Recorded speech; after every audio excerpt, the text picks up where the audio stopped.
You are listening to I Am Refocused Radio with your host, Shamaya Reed. This show is designed to inspire you to live your purpose and regain your focus. And now, here's your host, Shamaya Reed. Once again, we are here today, and we have another amazing show lined for y'all. We have our guest today, Dr. Erica Elliott. She is not just a physician, she is a healer, a mountaineer, a former Peace Corps volunteer, and woman whose life reads like a mythic journey. She has something that we're going to be talking about later in the show. Is her memoir, From Mountains to Medicine, but she has a previous book that we'll also learn about. But before we get into that, let me tell a little bit more about what she does. Her personal story is a roadmap for anyone searching for meaning. And you know how it is sometimes. We live in a chaotic world and we need some extra help. In her own words, every life-changing experience has enriched me and prepared me for fulfilling my ultimate destiny.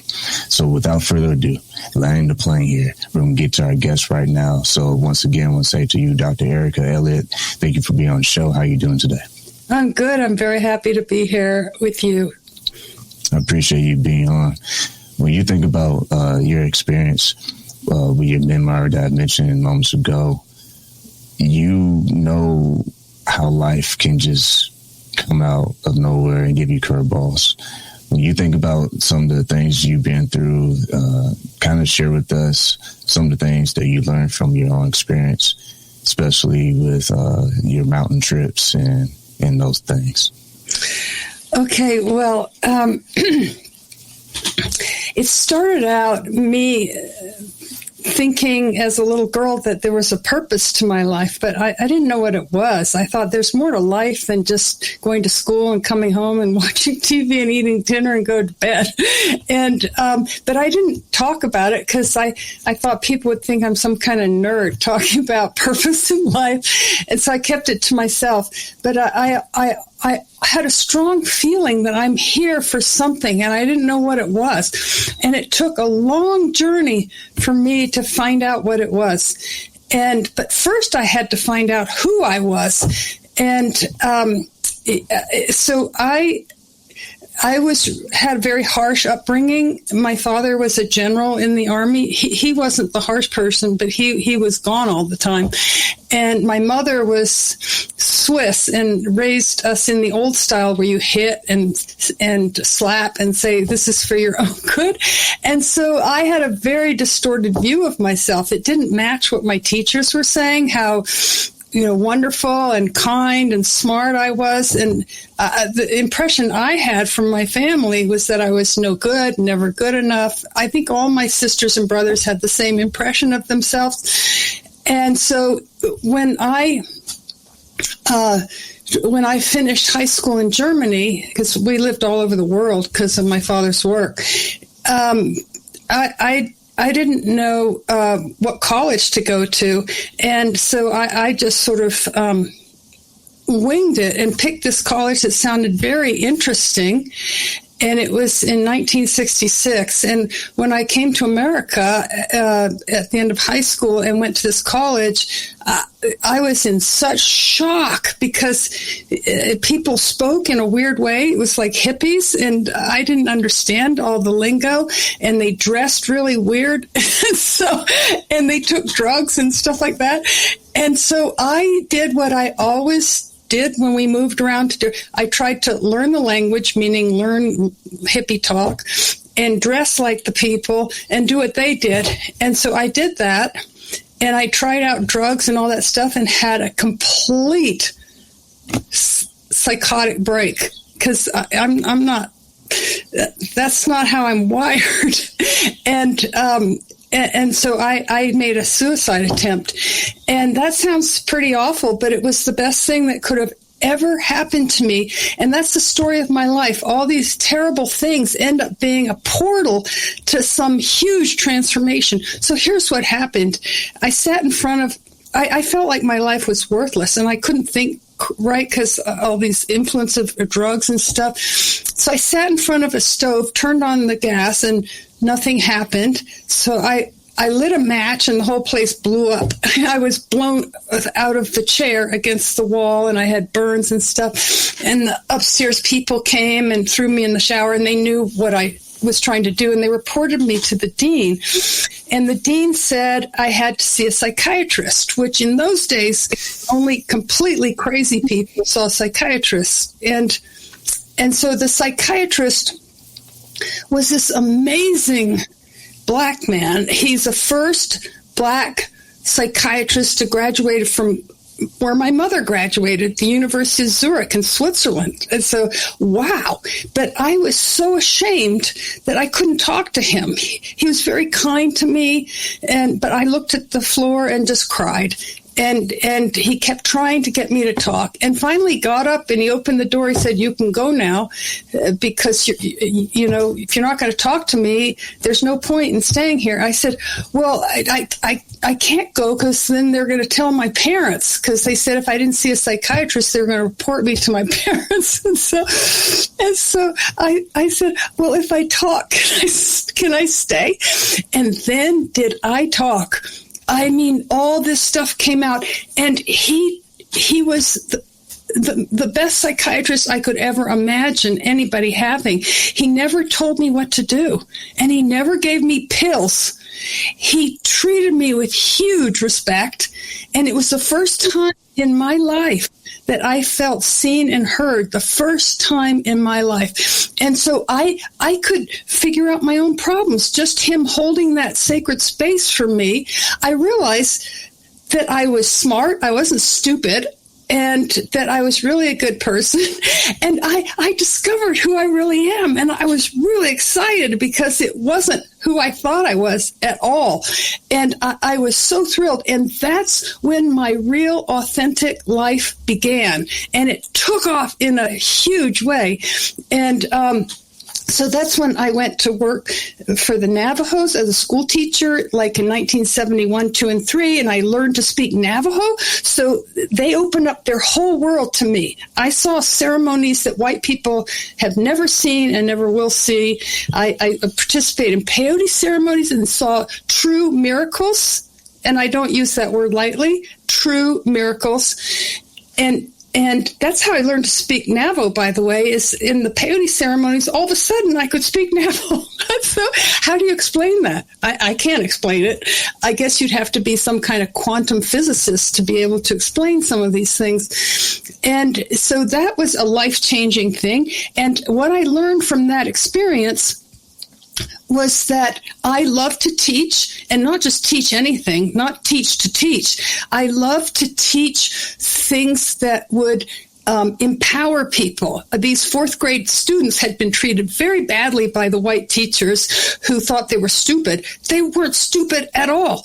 They were incredibly smart. It's just they knew that these teachers didn't care about them, and they gave them stupid books like Dick and Jane that they couldn't relate to. And so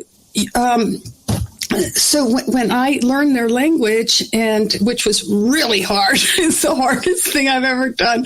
And I'm linguistic, but I never had a language like that. It was like Chinese or something. And then they really opened up, and I could see how they wanted to learn. They learned so fast. When I came there, they hardly spoke any English, and they're in the fourth grade. And by the end of the first year, 3 of my students won a speech contest, a regional speech contest. I mean, I discovered so much about myself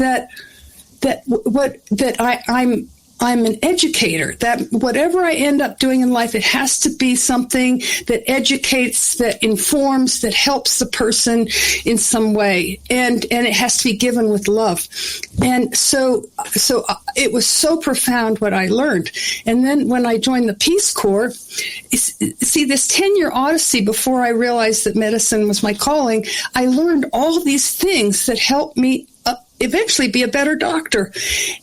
And so I knew I was heading in the right direction, but I still hadn't figured out that it was medicine, even though I come from a whole lineage of doctors in Switzerland. Why didn't I realize that this was in my DNA and this is what I should be doing? I think it's because I wanted to find my own path. Well, it happened to lead exactly where my lineage led. And so But it took me 10 years to get there, and 10 wonderful years that made me a better doctor. So what I learned climbing big mountains, I joined an all-male climbing club in South America. They allowed me because they thought American women weren't real women because we didn't have a man with us all the time. We wore pants, and we were very independent, and so they didn't know how to categorize me, so they just said, okay, I could join them. And so I learned a lot climbing mountains. I learned how to overcome fear. I learned how to take one step at a time to reach the top. And I was the first American woman to climb the highest mountain in the Western Hemisphere, which is Aconcagua, 23,000 feet. And all the time I was teaching the native people about nutrition, and I was working on a bilingual book to help them learn Spanish. It was Spanish and Quechua. That's the language they speak. So it was a wonderful time. And then I came back to the States, and I taught for Outward Bound. I was an instructor, and that was life-changing too, seeing how all these people really changed on these 23-day courses, like profound changes. And so anyway, I decided to get my master's degree in experiential education, and it wasn't very demanding.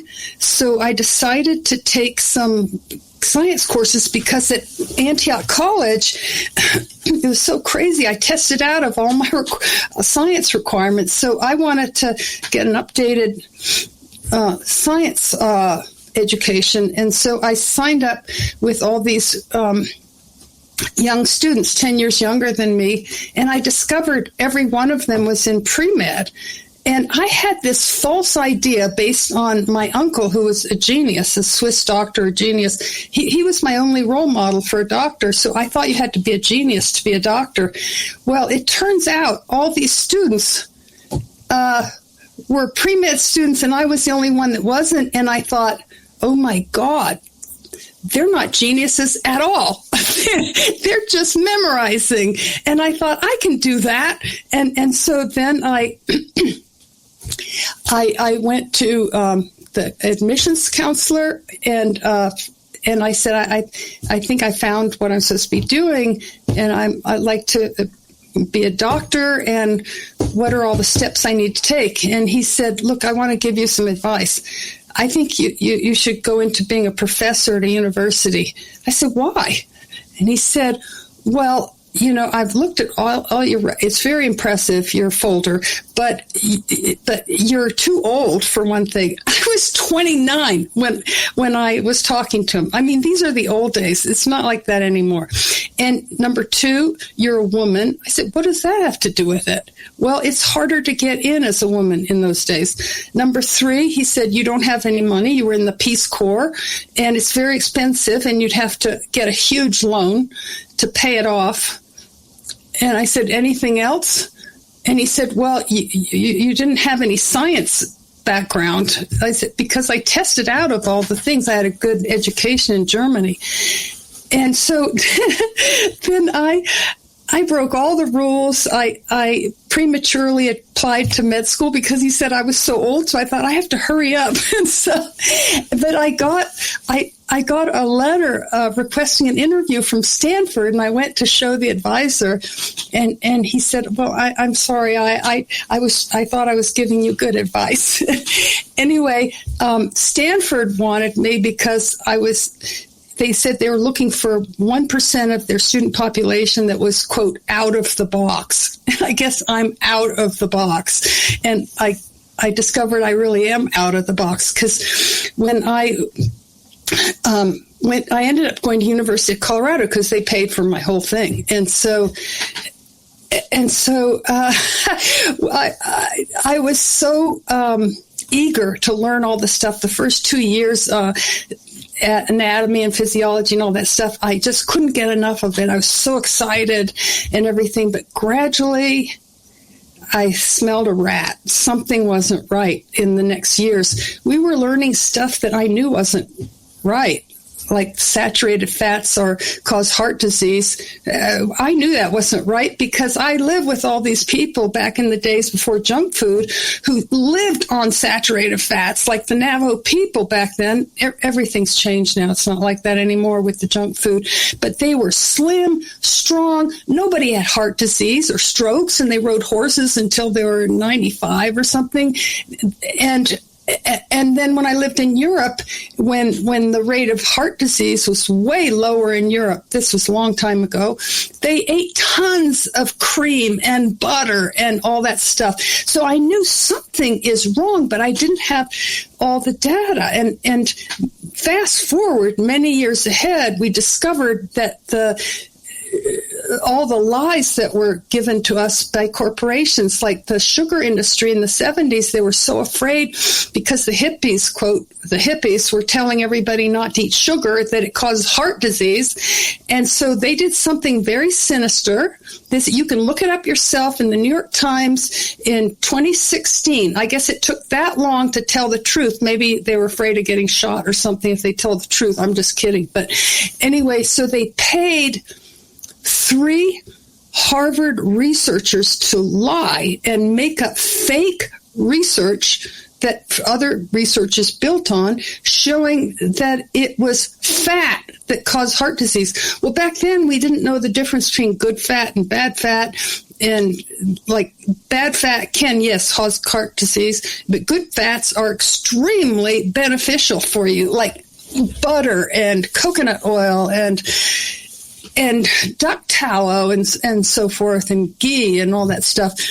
And then they told us to eat margarine, hydrogenated fat. I thought, this is a crazy world. I'm learning stuff that's crazy. They're telling us not to eat butter and to eat some fake butter called margarine, which later was determined to cause heart disease. So I lived with what's known as cognitive dissonance. And being an athlete, I wanted to be at the top of my class. That's sort of the athlete in me. But in order to do that, I had to betray my soul and go along with all this stuff that I knew wasn't true in order to, be part of the herd and be accepted and not rejected. And they called people who really in my heart they called them quacks. And so I didn't want to be a quack, And so anyway, so it was really rough. And then when I became a single mother, I did something that really betrayed my soul. I joined corporate medicine because I couldn't deliver babies all night. I had a baby, and so I had to be there for him and go home at 5 and make a decent income and not work on the weekends so I could be a real mother to my baby. And so corporate medicine was awful. You had 15 minutes or half an hour if it's a new patient, 15 minutes to order a lot of tests and then just give a pill for everything that's wrong with you. I thought, this is disgusting. But I didn't know what to do. And I didn't want to be called a quack for thinking for myself and doing things that really worked and looking for the underlying reason of why they're sick.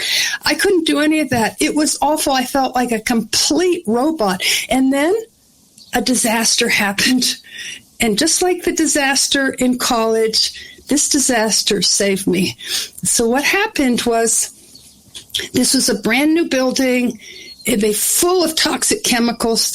Once a month, I felt like I had the flu, and I found out from the janitors that their pesticide schedule coincided with my diary or journal of when I felt like I had the flu. And I was getting sicker and sicker, and I didn't know what it was. I didn't know environmental medicine. Now I'm an expert. People come from all over the country to help me figure out their medical mysteries, which I love doing.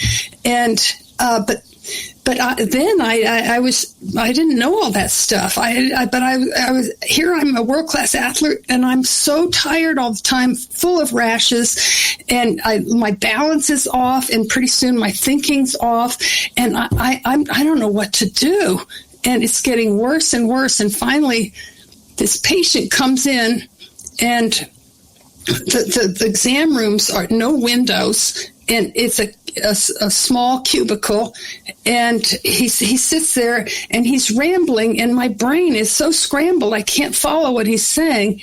And all of a sudden he stops and he looks right in my eyes and he says, "Dr. Elliott, are you all right?" And then all of a sudden I couldn't hold it in anymore, and I just put my head down and cried. And he came and sat next to me and put his arm around me. He said, "Dr. Elliott, tell me what's wrong." And I said, "I don't know. I think I'm dying. I can't think anymore, and my eyes are blurry, and I listed all these things." And he said, "I know what's wrong with you." And I said, "What's wrong with me?" And he said, "You've got sick building syndrome." And I said, "What's that?" And he said, "This building is toxic." And I said, "What do you mean toxic?" This was back when people didn't know that stuff, back in 1991, 2, and 3. And I said, "How do you know it's toxic?" He said, "Whenever I come in for our appointments, I feel horrible. I get a scratchy throat, my nose runs, my eyes burn, I get a headache, and I can't think straight. You need to get out of here." And I said, "But I can't, because I have to support my son and blah, blah, blah." And he said, "Well, you can stay here and just die, or become totally incapacitated and be disabled the rest of your life. And if you don't leave, I'm going to tell your supervisor." And I said, "Oh, how could you do something like that?" He said, "Have you ever heard of an intervention? I'm doing an intervention. I'm trying to save you." And so the next person who came in had so much perfume on, I had no idea what she was saying. It was so toxic. And that's when I realized, okay, I got to get out of here. So I thought, my life is over. Who'd ever want to hire me? I'm a wreck. I'm sensitive now to everything. What am I going to do? I lay on the couch and cried. And then someone knocked on the door this 3 days later and asked me if I could have an appointment with her. I said, "Well," I was so confused. "What do you mean?" And she said, "Well, I was your patient at the multi-specialty clinic. I can't say the name. I'll be sued. And I really liked you. And I said, "But I can't see anybody. I got brain damage." She said, I know. The nurse told us all about what happened to you, but I have the same thing you have. So could I come into your home and have an appointment?" I thought, oh, wow, this is so weird. And so she came in and she talked and talked. And I made eye contact and tried to look like I was really following her and saying, But, I could understand each word. I couldn't string them together. It's like learning Greek. And all of a sudden she said, "Are we done?" And I said, "Well, are you done?" She said, "Yes. How much do I owe you?" I said, I didn't do anything. You don't owe me anything." She said, "Dr. Elliott, you don't understand. You are the first doctor that's ever listened to me and taken me seriously and understands me. And I'm going to tell my friends about you." And so, anyway, I was so honest with everybody. I told everybody that I'm brain damaged and I act like I'm demented, and they still kept coming. And gradually, I got better enough so I could learn environmental medicine. I eventually got board certified, and I was, after 5 years, I was like really healthy, and I had more patients than I could handle. They were all desperate to get not only seen and heard, but just get some advice. And gradually I had real things to offer them. And that's when people started coming from all over the country. And then it wasn't just environmental issues. Pretty soon it was just anything that their doctor couldn't figure out. And like, I remember one patient, a wealthy businessman from San Francisco, he'd been to 15 doctors trying to find out what was wrong with him. His mother told him about this person in Santa Fe, which is me. So he came out here. I figured out what he had in 10 minutes. And it's not because I'm a genius. It's because our medical system it is really messed up for chronic conditions. It's great for surgeries. It's great for trauma. But anyway, what's my secret? How did I figure it out? I talked to him, and I had a timeline. When were you fine? And then when were you not fine? And he said, well, in winter of 2016, I started feeling bad. And I said, well, did you ever have times where you felt good? And he said, yeah, I went camping for 2 weeks in Alaska, and I felt great. And I said, what happened when you came back? I felt terrible. I said, it's your house. Okay, let's go over it. There's 3 main things in the house that can cause problems. 1 is a gas leak. 2 is full of toxins, like you put pesticides in your house and stuff like that. 3 is mold. And I said, let's start with mold. Is there any evidence of water damage in the place you're renting? He said, how would I know that? And I said, well, there'll be stains on the wall, buckling of the paint, around the windows, there'd be some discoloration. He said, oh, it's full of that. I said, you have mycotoxin poisoning. Those are poisons made by the spores of the mold, and they're neurotoxic, like any toxic chemical, damage your nervous system. You need to get out now, and then we'll make a plan of how you can get well. And so that's anyway, I love my work, and people say, when will you retire? I say, never. I love helping people, empower them with knowledge, and helping them feel good brings me enormous joy. Well, once again, you've been listening to I Am Refocused Radio, talking to our guest today, and Dr. Elliott. I want to say, I'm glad I let you take the floor, because I'm like, you know what? I'm not gonna ask another question, because what you gave was a series of stories. And these stories, I think, are very helpful for anyone who listens or watches, because what I got from all that is, even though life gave you, a lot of surprises and detours, you still navigated your way through it, and it still positioned you to help and serve other people.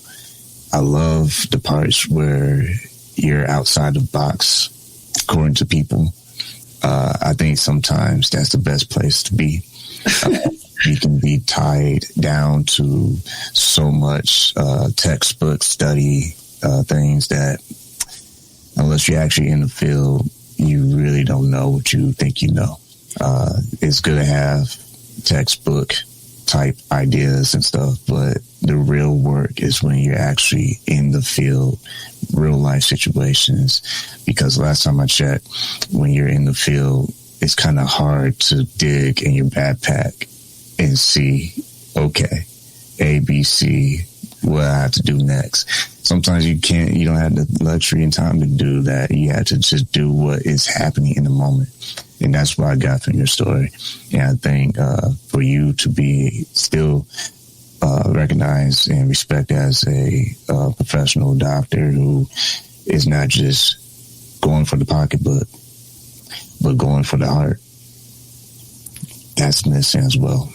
There's not enough people in the professional world who listen to people and to what is actually going on in their life. Sometimes it's just a rubber stamp and transactional next. But what we learned today, I'm sure our viewers and listeners will see that this is an example of what you can be as a professional. Actually listen to people's heart.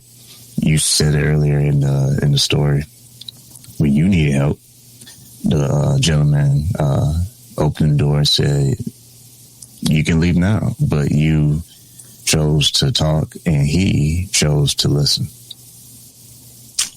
Yeah, he was, he saved me. He helped me begin my real life. He's a godsend, that man. And if I hadn't had a breakdown, I'd probably be some professor at a university and totally miserable, never finding my real, true, heartfelt calling in life. If someone's listening to this right now, and obviously I always want to tell people, if you ever feel like you're going through something, always seek professional help, always see a doctor, and don't ever just brush it to the side and try to heal yourself or something. But always get, several opinions. You don't have to always be boxed in to whatever is being told to you, but always want to make a disclaimer to anyone who watches the show. Always seek professional help. With that said, you understanding your profession, how important it is for people like you to share your knowledge with patients.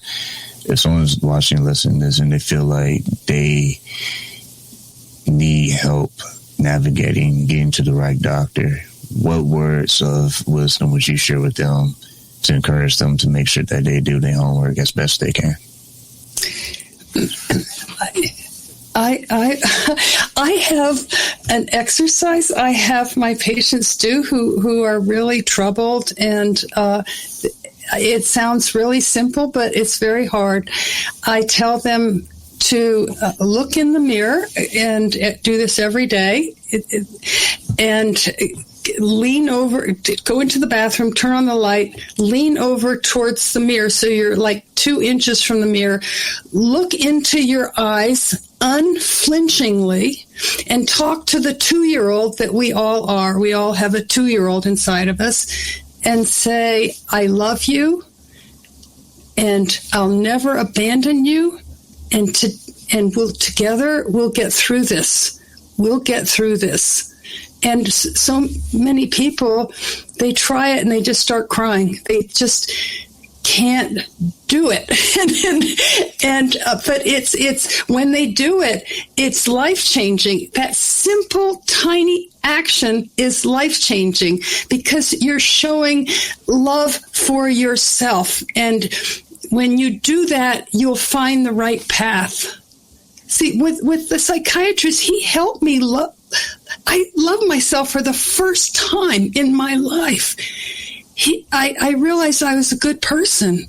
He helped me with that. But you can do it yourself with this simple. You try it. It's not as easy as it sounds. And you make unflinching contact with your eyes in the mirror, unflinching, and you say with all your heart, "I love you. I'll never abandon you. And together, we're going to get through this. We're going to find the way. We're going to do it." That's great, because I've heard people say, how you see yourself is how you're teaching others to see you. And I think that holds a lot of weight, because if you don't believe that you can get through it, my guess is that you're going to start taking actions that's going to mirror that way of thinking, that belief system that you have. And a lot of times when you start surrounding yourself with people who you can look up to and aspire to be like, and learn the ropes, so to speak, then they challenge you to see that heart truth. And I think that mirror exercise is a great starting point, because until you can actually face your reflection. Yeah. Unflinching. I mean, I have patients who go like this. They just can't do it. They can't do it. I guess because they were treated so badly as children or something. They just can't. They try, and then they just start crying. Yeah. If we're all honest, we've been there before. And I think that exercise also symbolizes truth. And until you face that truth, you'll always be in the shadows. Yeah. Well, with that said, listen, I Am Refocused Radio, watching us online, talking to our guest, Dr. Elliott. I know you have a website for our viewers and listeners. If someone wants to connect with you and find out all the other resources you have in your other books, what's the best website they can go to? There's 2 websites. One is my book platform, and even if you're not interested in the books, it has a lot of photos that I think you'd enjoy, and short videos that I think you'd really enjoy. Like one is about a mountain lion encounter I had, that sniffed me while I was in my sleeping bag. And that's Erica Elliott with 2 L's and 2 T's, Erica with a C, EricaElliottMD.com. I think you'll find it really interesting, and it's a way to contact me too. And then there's a blog I've been writing for the last 11 years, and it's called Musings with an S, Musings, Memoir, and Medicine, all one word.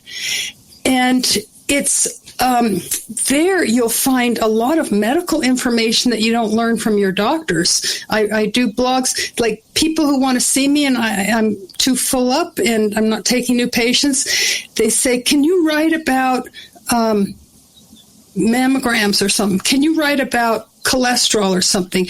And it's not the mainstream dogma. It's telling the truth about these things, and not the corporate truth, the real truth. And so that might be useful. Also, it's memoirs. It's some of them have turned into books. And then travel, like patients have given me these huge gifts, like trip to Antarctica, to Bhutan, and stuff like that. I have everything from the destitute who've lost their job and to the very wealthy and minor celebrities. But anyway, and then you'll find healthy recipes. So it's a mélange of different things. But the medical posts, you'll learn a lot from those. I gotta ask this last question before we sign off. Is everyone, disclaimer, not everyone, but most people are always searching for answers for best ways to start living a healthier lifestyle. Pay attention to what they eat, how they exercise, how they navigate life. You as a doctor with all these years underneath your belt as experience dealing with patients and all the studies and research that you've done over the years, what is one simple thing that people can pay attention to? Okay, I'll tell you. It's the foundation of all our health, and it's what we're the worst at. It's what we eat. That's where it begins. Unless you've got something, mold problem or something, that has to be tended to immediately. But unless you're in an emergency, that's where you start. You change your diet. Get rid of the seed oils. Get rid of the ultra-processed food. Get rid of the bad fats. Switch to the good fats. Try to eat as much organically grown food as possible.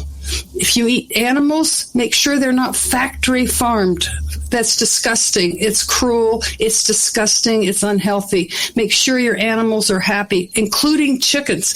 And one way you can tell if the chicken was raised healthy is you eat the eggs. If they're bright orange, the chicken had a good life digging around and digging for worms. If it's yellow, the chicken did not have a good life. It was just, and they say organic chicken. That just means the grain is organic. It doesn't mean the chicken had a good life. It's very misleading, the marketing. We have a health food store that is very trustworthy. They don't go in for the false marketing.